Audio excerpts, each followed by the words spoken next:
O episódio de hoje tá tão legal que eu acho melhor você tirar um tempo, que vai ser coisa rápida. Os episódios aqui são de no máximo 15, 20 minutos. E pensar comigo como seria a agricultura fora da terra. Sejam bem-vindos a mais um episódio do Bioagrotech, o seu podcast que descomplica o universo dos produtos biológicos na agricultura. Eu me chamo Isabela Tavares, sou biotecnologista e entomologista e eu quero te fazer uma pergunta. Você já pensou em colher uma alface na Lua ou umas batatas lá em Marte?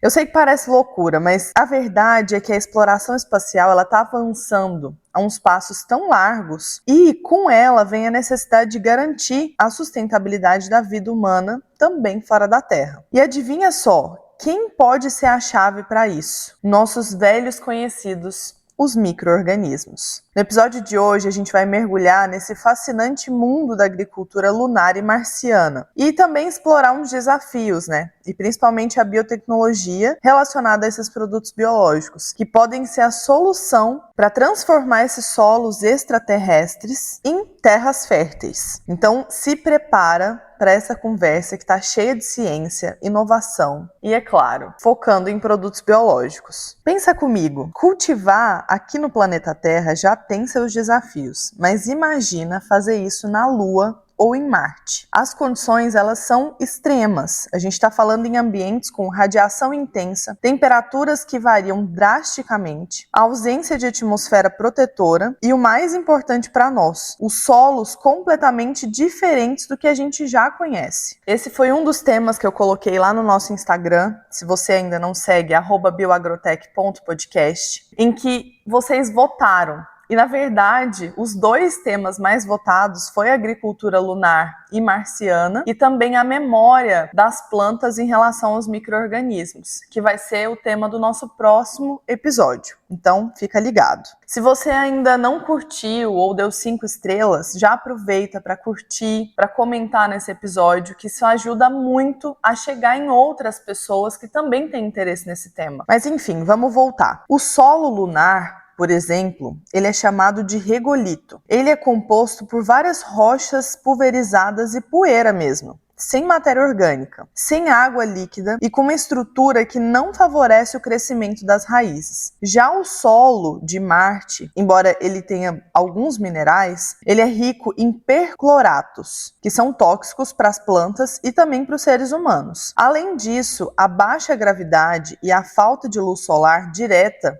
em algumas regiões, são fatores também bem complicados. Tradicionalmente, a ideia era levar tudo da terra, solo, água, semente, mas isso é inviável a longo prazo. A gente precisa de soluções autossustentáveis, e é aí que a biotecnologia e os produtos biológicos, eles entram em cena, oferecendo assim uma alternativa inovadora para superar esses obstáculos que aparentemente são intransponíveis. Se na Terra os micro-organismos eles são essenciais para a saúde do solo e o desenvolvimento das plantas, no espaço eles se tornam ainda mais cruciais. Pensa comigo, se o solo lunar e o solo de Marte não tem matéria orgânica, como é que a gente vai fornecer nutriente para as plantas? A resposta ela está nos nossos amigos biológicos. As bactérias e fungos, por exemplo, eles podem ser engenheiros biológicos capazes de transformar esse regolito e o solo marciano, solubilizando minerais e tornando eles mais disponíveis para as plantas, fixar nitrogênio do ar, se houver uma atmosfera controlada, obviamente, e até mesmo ajudar a detoxificar compostos, como os perclorados em Marte. Além disso, muitos micro-organismos eles são conhecidos por promover o crescimento das plantas, aumentar a resistência a estresses e proteger contra patógenos, que são funções vitais em um ambiente tão hostil. A ideia é criar um ecossistema fechado, onde os micro-organismos trabalham em simbiose com as plantas, algo que já acontece aqui na nossa atmosfera terrestre, reciclando esses nutrientes e otimizando também o uso da água. E isso inclui os biofertilizantes, que já são uma realidade para nós, mas que a gente precisaria adaptar esses micro-organismos para condições espaciais. A gente está falando de bactérias promotoras de crescimento vegetal, fungos micorrízicos e até mesmo algas e cianobactérias que podem atuar nessa biorremediação e na produção de biomassa. Olha como isso é complexo. A pesquisa nessa área está a todo vapor. Os cientistas eles estão testando diferentes cepas de micro-organismos, simulando esse solo lunar e marciano aqui na Terra, buscando sistemas mais eficientes e resilientes. A meta agora é desenvolver sistemas de suporte para que os futuros colonos espaciais consigam cultivar seus próprios alimentos e reduzir a dependência de suprimentos enviados da Terra. É a bioagrotecnologia levando a agricultura realmente para as estrelas. Para vocês terem uma noção, alguns estudos recentes têm demonstrado o potencial de bactérias solubilizadoras de fósforo. O fósforo é um nutriente vital para as plantas, mas nos solos lunares ele está presente em forma que as plantas não conseguem absorver facilmente. Essas bactérias vão agir como pequenas mineradoras,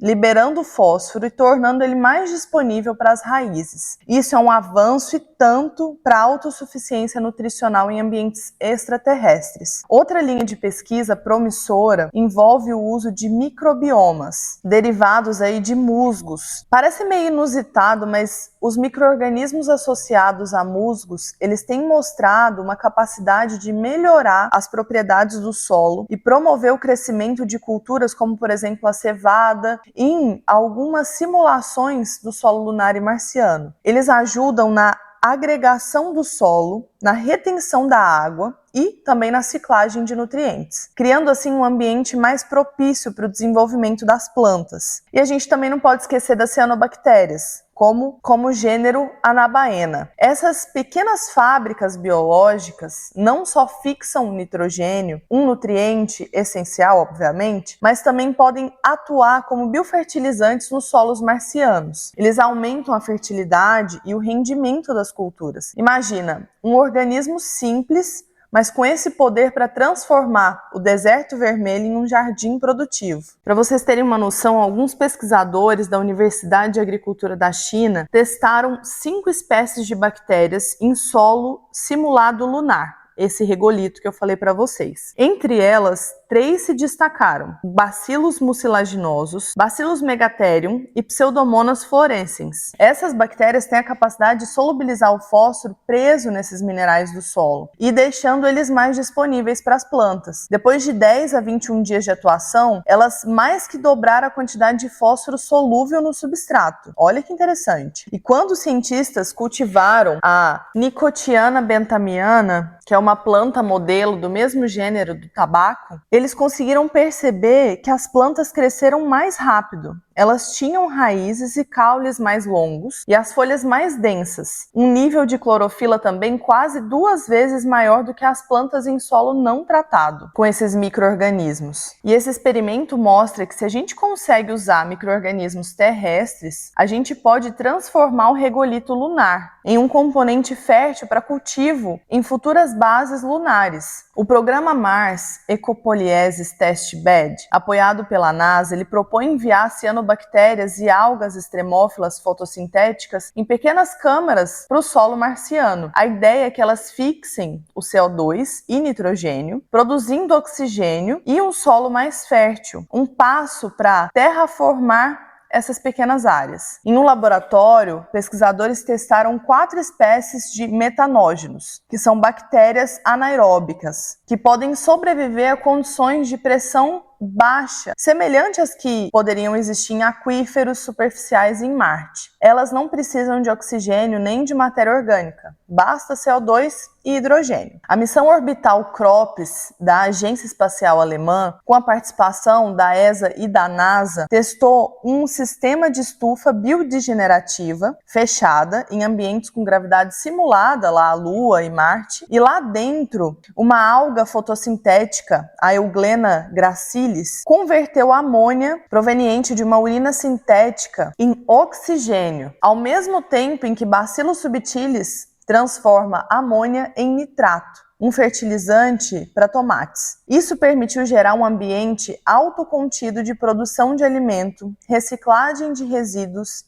ar e fertilizante. Olha como isso é incrível. Em uma outra abordagem revolucionária, trazendo alguns exemplos práticos para vocês, os pesquisadores desenvolveram um sistema tipo líquen sintético, combinando cianobactérias diazotróficas e os fungos filamentosos. Esses organismos juntos, eles produzem biominerais e biopolímeros, que colam o regolito marciano, criando blocos estruturais, tipo tijolos vivos, sabe? Eles se alimentam só de luz, atmosfera marciana e o regolito, sem insumos externos. E esse é mais um exemplo de como tudo isso já é realidade. Eu vou fazer uma linha do tempo resumida para vocês anotarem aí de como tudo isso começou. Em 2020 até 2023, esses estudos na China começaram a ser feitos utilizando bacilos, pseudomonas, para tornar esse regolito lunar mais fértil. Em 2014, alguns projetos de ecopoiese marciana com cianobactérias e metanógenos são propostos pela NASA. Essa missão que eu comentei com vocês, da CROPS, foram feitos testes em órbita de estrutura fechada com euglena e Bacillus subtilis também em gravidades reduzidas. E em 2024 e esse ano 2025, os avanços em bioconstrução marciana estão sendo feitos utilizando as cianobactérias e os fungos para criar esses materiais construtivos viventes. E esses são alguns exemplos que mostram como os micro-organismos eles podem desempenhar papéis múltiplos e complementares. Fertilizar o solo extraterrestre, produzir oxigênio, reciclar resíduos e até construir estruturas com o próprio regolito. É a biotecnologia na sua forma mais inovadora, a base para futuras colônias autossustentáveis na Lua ou quem sabe até mesmo em Marte. E a dica dessa semana tem totalmente a ver com isso. Em abril desse ano, os pesquisadores brasileiros, em colaboração com uma rede internacional de agricultura espacial, eles enviaram sementes de grão de bico e plantas de batata doce para a Estação Espacial Internacional.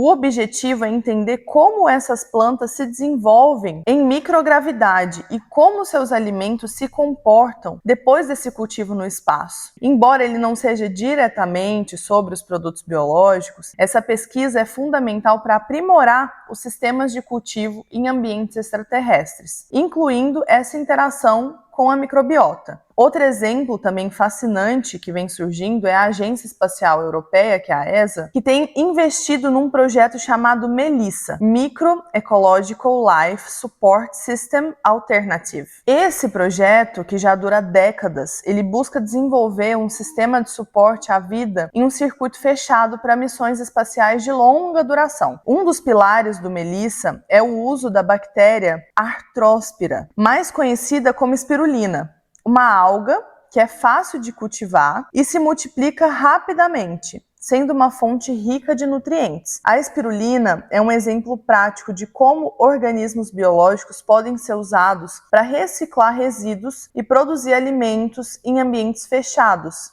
que simulam essas condições mais extremas, como a Lua e Marte. E a gente percebe que cada dia novos avanços são feitos para que essa vida fora da Terra, com a ajuda dos biológicos, seja um futuro possível. E assim a gente chega ao fim de mais um episódio do Bioagrotech. Eu espero muito que vocês tenham gostado de viajar para a Lua e para Marte e descobrir esse papel vital dos micro-organismos nessa aventura espacial. A agricultura biológica, ela não é apenas um futuro aqui na Terra, mas há uma chave para a nossa expansão para outros mundos. Então fica ligado aqui no Bioagrotech, no nosso Instagram, para mais novidades e insights sobre esse universo dos produtos biológicos na agricultura. E eu espero você na semana que vem para a gente falar sobre memória dos micro-organismos. Até mais, ótima semana. Tchau, tchau!